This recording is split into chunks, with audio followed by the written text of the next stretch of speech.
if you get a guest who's unhappy and you recover that unhappy guest, they come back more often than your happy customers. They spend more money than your average customers. They're 12 times more likely to leave you a 5-star review. So really the trick of this all, if you want your very most loyal customers, you want to know who they are, Sebastian? They're the ones that there was a problem and you fixed it. Welcome to the Restaurant Leaders Unplugged podcast, where real talks with restaurant leaders take center stage. Discover the challenges and victories that define success in the culinary world. Dive into essential strategies from marketing to operations and gain insights that will transform your approach to your restaurant business.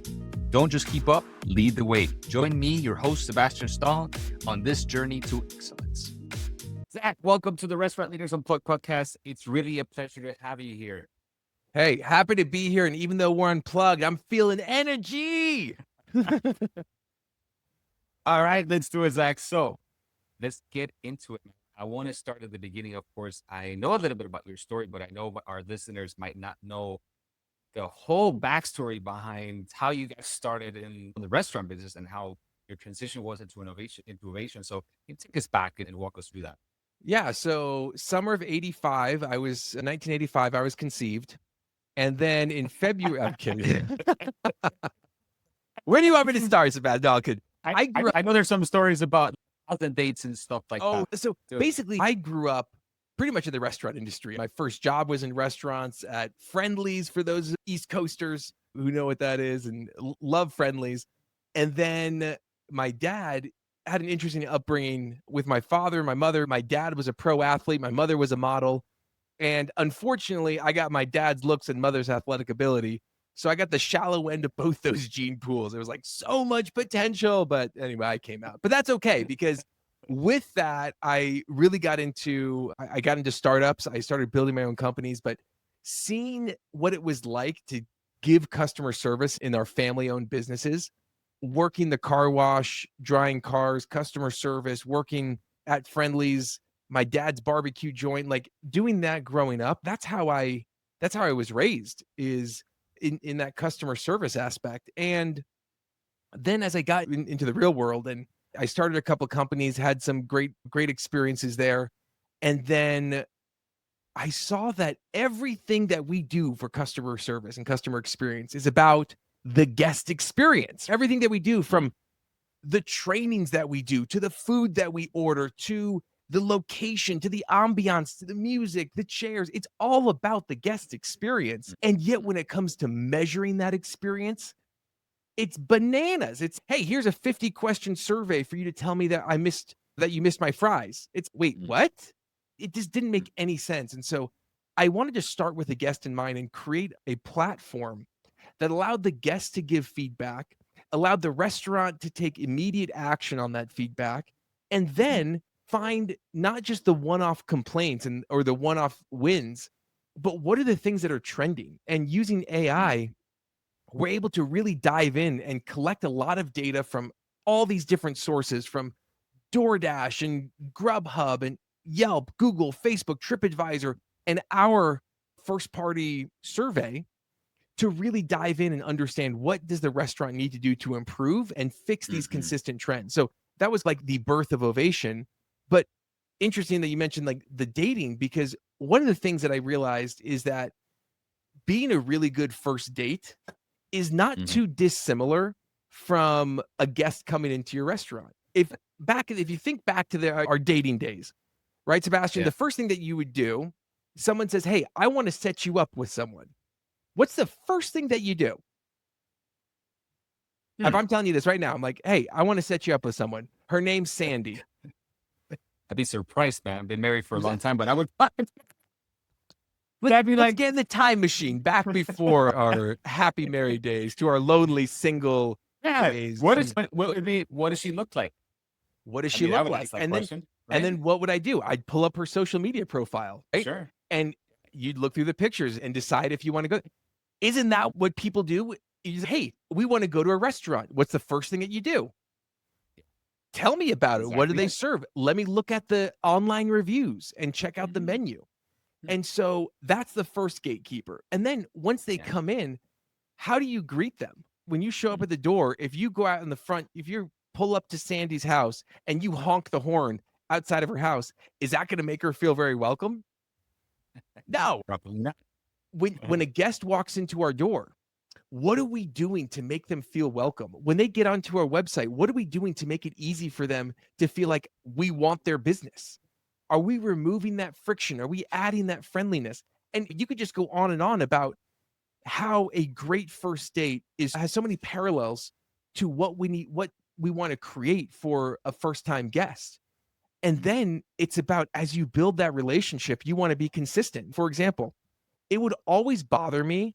I went out with a couple of people, and like the women that I went out with, they'd come around and they would like, I would open their door and then they would lean across the car and open up my door.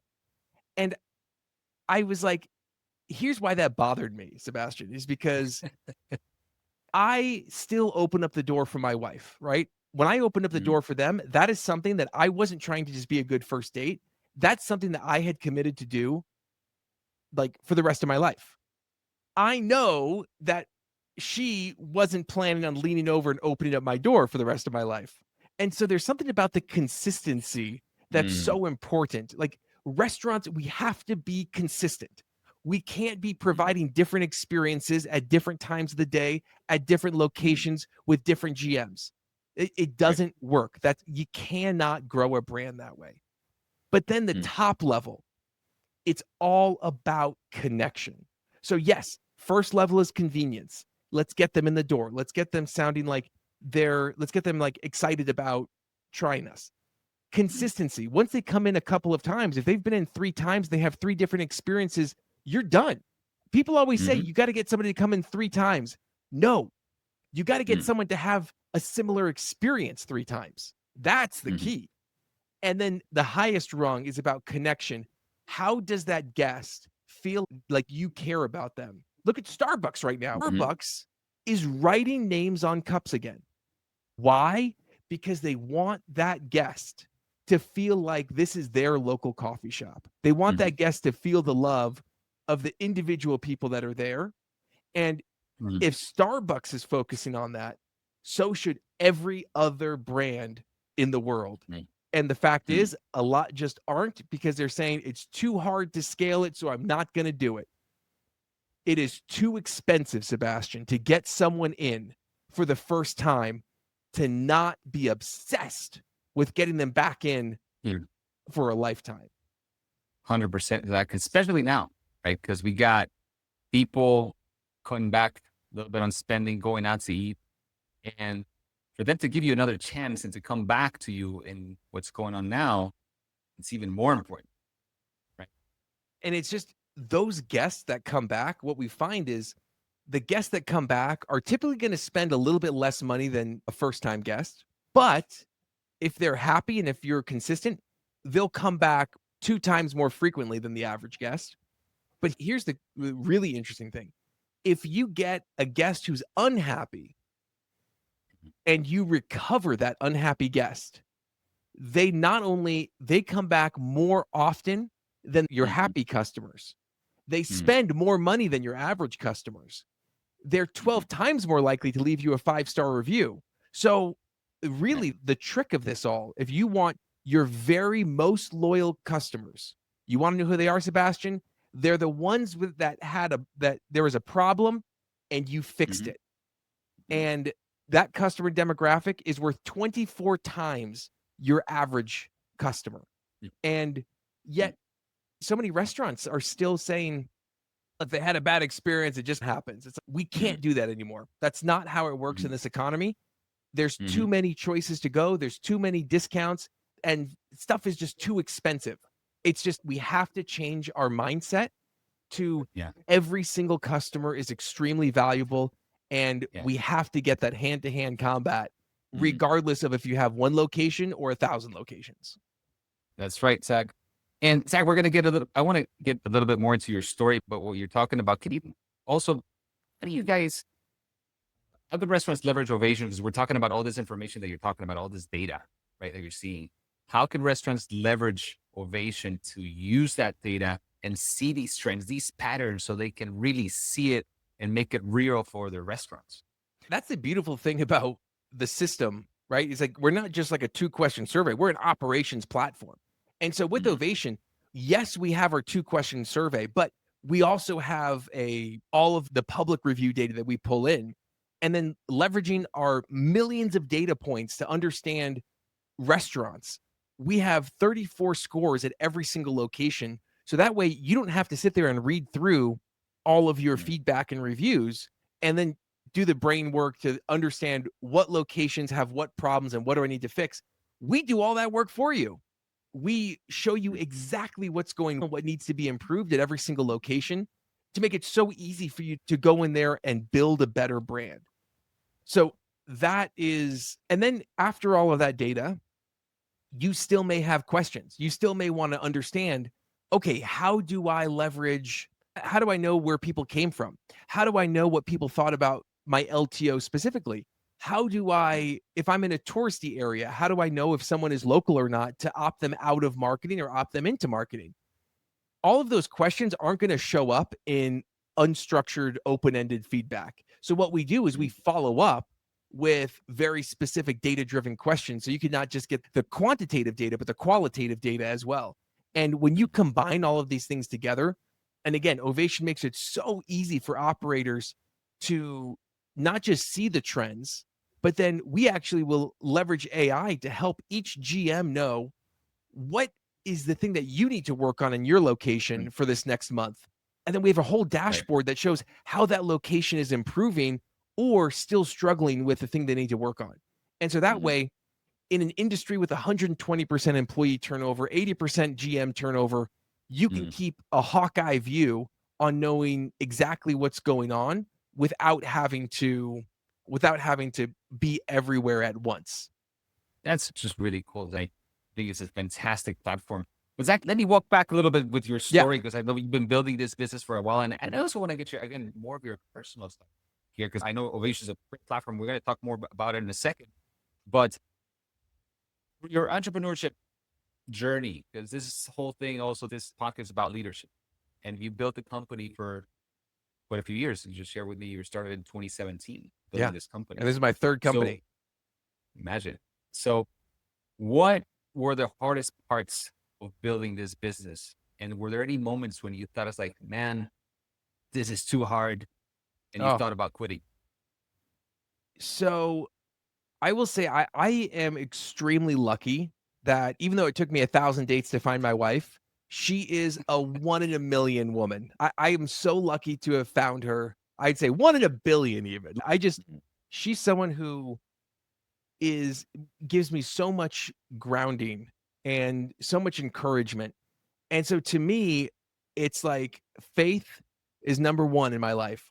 Family is number 2, and food is number 3. And I also friends to me, I look at my really good friends, I consider them to be family. I God gave us friends that we might choose family is what I always say. And when I look at faith, family, food, I look at these hard moments like when COVID happened, it was hard for the whole industry, us Mhm. included. We almost went down to nothing. We almost went under during COVID. But what we found was that people were really trying to connect with their guests off-prem and try to Mhm. have that same level of connection. And so like we fought through that. We had to slash the team and it was like horrible Mhm. and really hard. Yep. And I literally, the night before we had to let everyone but 3 people go, I threw up with stress. It was Oof. just such a hard time. And I remember sitting on the couch. At the time, I had 2 kids. So it was my wife, 2 kids, and I, and we're sitting on this little couch. And I remember just having my arms around them. And I just said, everything that is most important in this world is sitting on this couch. And that love that we had for each other, the that was what sustained me. And having Mhm. faith that even if everything failed with Ovation and I had to go and face my investors and my team and myself and my wife and say, Ovation went under. I knew that wasn't fatal. The worst thing that could happen is failure. And then what? Okay, great. Mm. Then you go to your next thing. And I think one of the things that I realized early about myself is that I love entrepreneurship.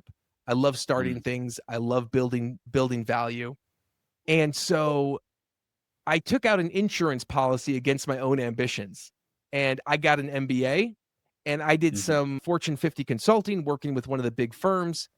And I got that experience because I knew that I wanted that chance to, if everything else Mm. failed, let me go get a job that's going to provide well for my family. And so that's Mm. how I really focused on lifting up. What I call it is elevating my worst case scenario.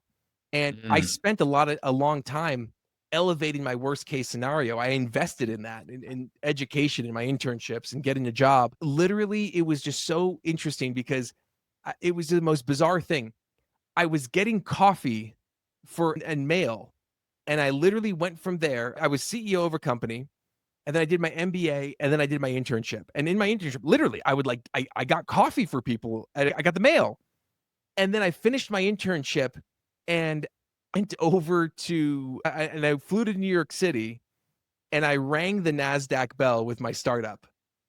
And what a crazy experience to getting coffee to Wow. ringing the Nasdaq bell. And Mm. it was just like I felt like I was living these two completely different lives, but it instilled in me this confidence that failure isn't fatal. And I Mm. was really excited, keeping that faith in the future that there was good things to come is something Mm. that really encouraged me. And maybe can I give like Mm. one, I don't often talk about this piece, but maybe one practical Do it. piece of advice. Yes, please. So with any entrepreneur who's married or who's in a serious Mm. relationship, what I say is make sure that you are aligned with your SO, with your significant other. Make sure Mm. that you guys are on the same page of what what does the end look like? So for me, I made some commitments to my wife. I was never going to mortgage a house. I was never Mm. going to put a like personal guarantees on any debt. Mhm. And I actually set aside, and I'll just give you the numbers. I set aside $100,000. Mhm. Said, okay, this is my entrepreneurship fund. And Very. I will build Ovation and I will spend this money. And at the end of that money, we have enough money for 3 months. I think it was 3 to 4 months of runway. So that way we could like live for 3 to 4 months and a small vacation. So we'll go on a Mm. vacation and then I've got 4 months, basically 3 months to get a job. And then I could start Mm. get a check. And my wife was like, great, 100K. And every single week I told her where we were at with our finances. Now we're at this. Now we're at this. Every single week we had that conversation every Sunday. And to her credit, not one single time did she say, "Oh, we're getting really close. Oh man, are you worried? Have you gone and looked for jobs? Like, what's going on?" Like, Really? not one single time. And here we were with Mm. like two kids, and we were a kid and a half at the time because she was pregnant, and we got down to I think it was like less than $6,000 left. And still, that week, Sebastian, she did not ask me if I was going to get a job because she knew the deal. The deal was Mm. I had until zero, not until 6,000, not until five, not until 50, until zero. And Yeah. so what that did though is that made sure that we were on the same team and it Mm. gave me a jumping off point. So I worked super hard. And by the time we got to that sub 6,000, I was able to start paying myself because we had enough revenue, investments came in, and that was really hard time, but Mm.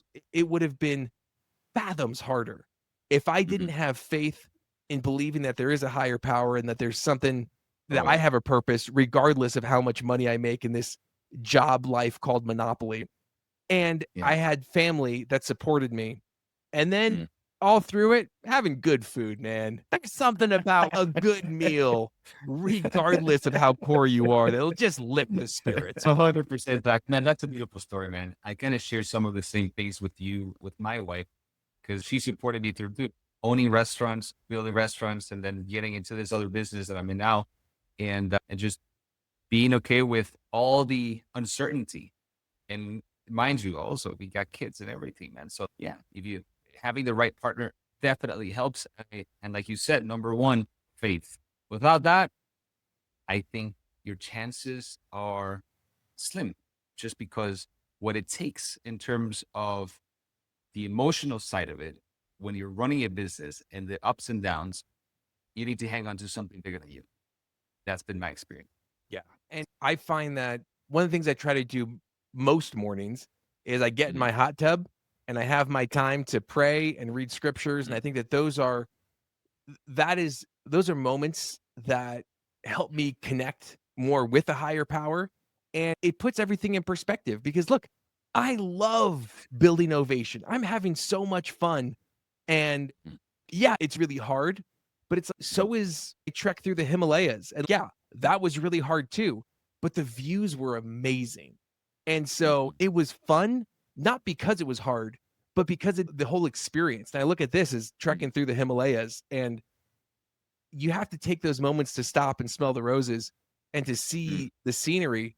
But you also have to realize that this is not what we're here on life in life to do. You know what I mean? The way that we make money is great, but the money is Mhm. incidental. It's like, how are you making the world a better place? And Yeah. if you're focusing on that, and that's what I love. Right behind me, I have the LOVE sculpture for love, and I have Will Guidara's Unreasonable Hospitality. I've got a Mhm. thousand other things as well, but those two things specifically help remind me that it's about people, it's about love, it's about Mhm. building something and doing it for the right reasons. And so for me, Man. you always try to take that step back, and in the mornings, I get that time to reset and remember that there are things that are, again, I call it Monopoly. This is Monopoly and it's fun and I like playing Mhm. Monopoly, but it's not real. Right. Everything after that Man. is real. That right on, Zach. Man, you're preaching to the choir. I love what you're saying, dude. It's honestly, it's just, it's. I was speaking to interview Jordan Bush from Seven Shifts as well, Seven and, Shifts. and Oh, he I had love something. Jordan, man. He's Yeah, such a good guy. he's a great guy, man. And I love what he had to say, and it's similar to this. And said, I need to go back and when I'm in stress and fear, all these things, and remember what I really love about doing this, because it's not easy. But like you're saying, it's really not about the money, the success. It becomes a game, like a Monopoly game, right? And it's focus on the love and people, and the rest will come. But every time, and it happens, I guess, to a lot of entrepreneurs and to everybody, when we're focused on the fear, right, and then the success and the outcome, and we're invested in, and we tie it into our own identity, that's when it becomes a real issue, right? Yeah. Because it's like Yeah. now you're stressed, now you're in fear because you're not trusting really you're not doing it for love, you're doing it again to gain something, to give you a sense of identity and self-worth. And Yep. that's the mix up that I've experienced also in running different businesses. So I got to keep coming back to the truth. And it's hard. And I think the beautiful thing is that we all deserve a little bit of grace because none of us are perfect in this. And whenever I am like at church and I'm teaching a lesson, it's like I the point of when you get up there and you're teaching about these ideals, you're talking about these Mhm. ideals, we should feel like hypocrites, right? And because I'm imperfect in this, Mhm. super imperfect, but it doesn't mean that we stop trying, right? It Mm. doesn't mean that it's still not true. And so Right. to me, it's the more that we think about that truth, the more that we give space for that truth, the more it becomes alive in our own lives. But we've Mm. got to take that time, right? We've Mm. got to take, and if we're not deliberate about taking the time to think about these things, to pause, then it just doesn't happen. And Mm. I know if I don't take that time in the morning, it doesn't Mm. happen. I start work, I got meetings, I got podcasts, I got investor presentations. I finish my work as my kids are banging on my glass door for my office because they're home from school. I go out there Yeah. and I play horsey and soccer, and then we have dinner, and then we bath time, and then bedtime, and then I clean up, and Mhm. then it's 11 o'clock, and I'm like, oh, hi, wife, good night, right? Like it just, Yeah. and Yeah. we just got to take that time. And so, whatever that is for each individual, I would just say take it. Mhm. And one of the things that I like to ask whenever I'm quiet is just like, if you believe in anything like the universe or God or whatever, I like to take a moment and then I'll say, is there anything that I should know or do? And I try to just be still and Mm, understand what is coming to me. What is out there that a message, a feeling, a prompting that I should be pulling in, but because I'm so busy, I can't. I don't mm, take that moment to open up the doors of my mind to understand what are things that I should be learning right now. And mm, I'm that's just a really powerful question of, is there anything I should know or do? And then just be at peace and just mm. let your mind think about that. By the way, this is not at all where I thought this podcast was going, Sebastian. I'm like, I thought we were going to talk about like hot dogs, and we're here talking about metaphysical universe and pulling in messages from our subconscious. Okay, you you took me on the back burner here, man. These are things. Man, it's a real stuff, man. We could talk about Yeah, all the other stuff all day. I do 500 podcasts a year talking about the other stuff, the important stuff. It really is, man. It really is. Because now we're going to shift gears into leadership. This is what this podcast is about. It's not just for restaurants, man, but and restaurant owners, but at the same time, everything that we're talking about now and leadership is what helps restaurant owners or any owner and any entrepreneur and how to lead with purpose, how to do things right in their business. And again, you have a great story and everything you're sharing is super valuable because it's so useful at the end of the day. And that's what everything's about. Zach, when it comes to leadership, right? Because we're talking about, I think this is what you just described, everything you're talking about, it's your ground rules. It's like your roots that keep you leveled and allow you to be a good leader. So can you talk to us a little bit about your leadership style? What have you learned? What are the most valuable lessons that you learned throughout your career? And how do you implement it in your company? So I think I'll start with just like a philosophical approach, how I think about leadership, and then a couple of tactics that I've implemented for that. So Yeah. I think first and foremost is I believe that every single person on this earth is important. I believe that they are truly loved, and I believe that they deserve to be loved. And having that understanding as the foundation is that's what inspires everything else. And again, I'm not perfect at this. I get frustrated.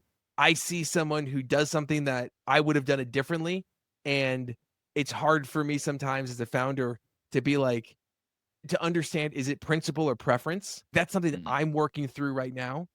I also believing that everyone is important. I think sometimes it's hard to differentiate between being nice and being kind, right? Where I want people to like feel excited. I'm really good at giving praise, but sometimes it's hard to give criticism. But at the end of the day, like kindness is not mm, gentleness, it's honesty.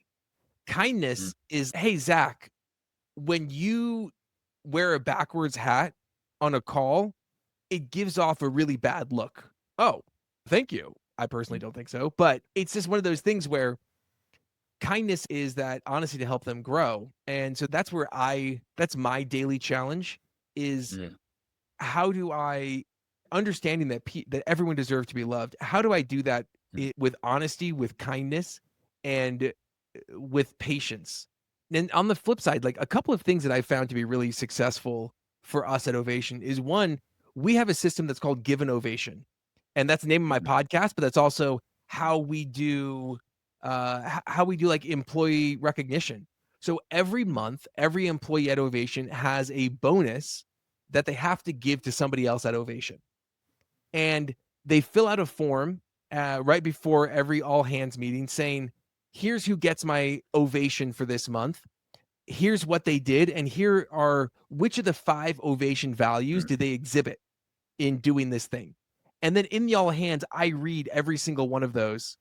And it's a way for us all to express gratitude to other people and mm, something I feel like has been great and something that I highly recommend that everyone implement in their business because and they're actually companies, Motivosity or Award Co. where they systematize this. We just do it ourselves, but I think it's an amazing platform. And I think that's something that that the team has really found a lot of value in. And then for us, another thing that we do is we do twice a month all hands meetings. So we have one that's an hour every month, and then we have one that's 15 minutes every month, halfway through the month, like share where things are at, like last push to the end of the month. And so those are two things that I found have been extremely successful in helping us to guide. And then here's something that Amy Hom, I don't know if you know her. She is just an incredible thought leader. She's the COO of Barcelona Wine Bar. And one of the things that she told me recently, I had her on my podcast, and we were talking about employees. And I said, how can you tell the difference between a B player who has the potential to be an A player and a B player who never will be an A player? Because I think we could all look at an A player and be like, that's an A player. We could all look at a C player and be like, that's a C player. But what do you do with I find the majority of people are B players. And how do you know? And this is what she said. It's all about how well do they take feedback. A B player who takes feedback exceptionally well, takes it, says, great, let me think on this, and then writes you an email. Here's what I'm going to do because of this. Follows up with you in 30, 60, and 90 days about the feedback. Asks you how well they're doing on it. That B player has every single potential to be an A player. But a B player who takes that feedback and maybe implements some, maybe doesn't follow up, doesn't really take it seriously, they will probably never be an A player. And so I just think that from a practical standpoint, Amy Hom, like, what great advice about working with people. 100%. And I think I keep coming back to this value when we're talking about leadership, because you just mentioned it now about taking feedback, and what differentiates an B player from an A player is humility. Because you just talked about, I'm going to take this, and instead of taking it personal and becoming angry, or maybe I'm feeling less than, or whatever it is, I'm like, no, I'm going to take this constructively. I'm not going to personalize this, and let me see what I can learn and how I can make things better. And I think that is the key also for restaurants, especially when getting feedback.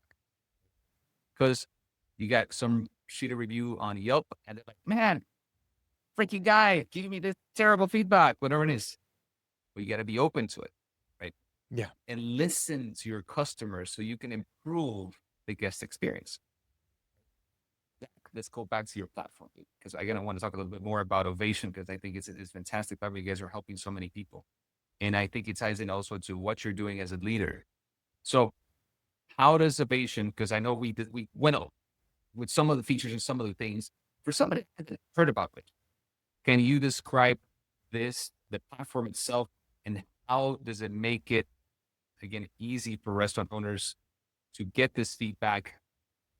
I'm not taking it personal, that's going to be a different story, but to see it and make it actionable so they can improve. I know we talked about the AI, the dashboard, all these things. Okay, let's go back to that a little bit, because I just want to get a deeper dive into.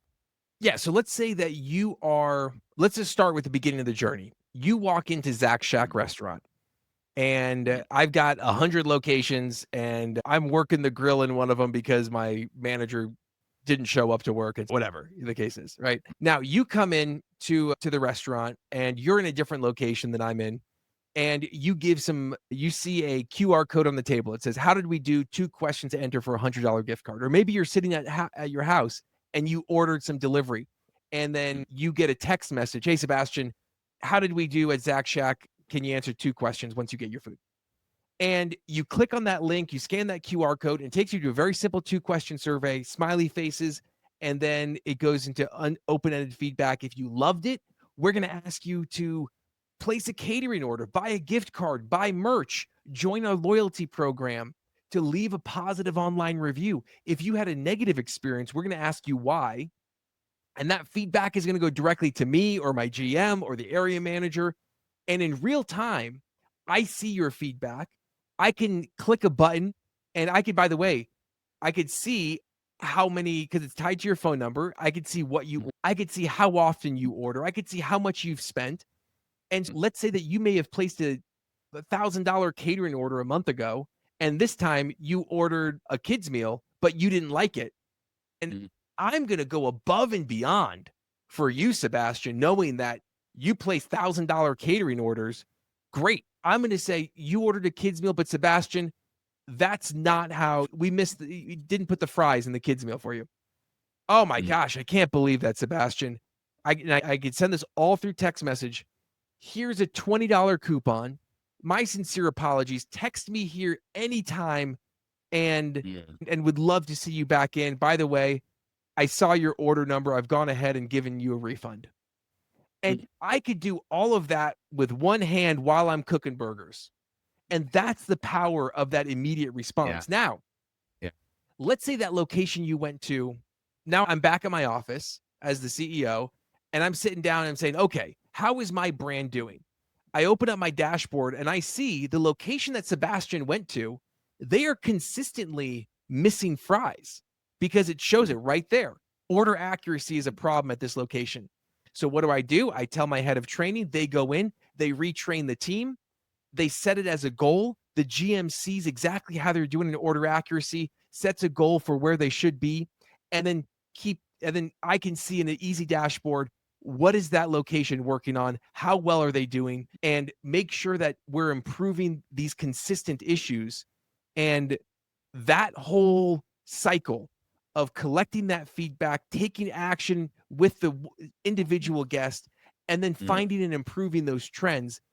That's what Ovation does. It's an operations platform to make sure that no matter how many locations you have, you can keep a pulse on things and know exactly what's going on. For example, we work with a very large brand, and they had a region that it was over the weekend. They started getting complaints from this region that the lettuce was bad.